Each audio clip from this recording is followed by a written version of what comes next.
আমার থালার শব্দেই ভোর হয় শহরে। কেউ দেয় মুদ্রা, কেউ ফিরিয়ে দেয় কঠিন চোখ ঘুরে।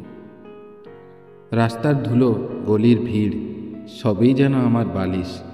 তবু মনে মনে ভাবি, জীবন কি এতই কঠিন? করব কাকেই বা নালিশ। শিশুরা দেখে হেসে যায়, কেউ আবার গালি দেয়। ভাতের কণা চাইতে গিয়ে অপমান গায়ে ঢেলে দেয়। সোনার শহরে আমি কেবলই একটা বোঝা।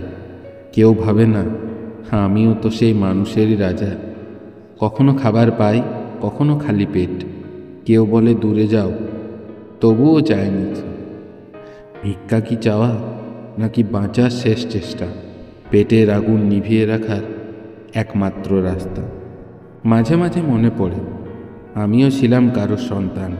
আমারও ছিল স্বপ্ন, খেলাধুলো, মায়ের কোলের গান। ঝড় এলো সংসারে, ঘর ভেসে গেল নদীর সে কোন টানে। সেই থেকে আমার জীবন রইল কেবল ভিক্ষার দানে। তবু রাত হলে তাকাই আকাশের দিকে, তারাগুলো কি চেনে আমায় আলোর রেখা টেনে দিয়ে? হয়তো ঈশ্বর আছে কোথাও, শুনবেন একদিন এক ভিখারির করুণ ডাক, লুকোনো অশ্রুর রিমঝিম।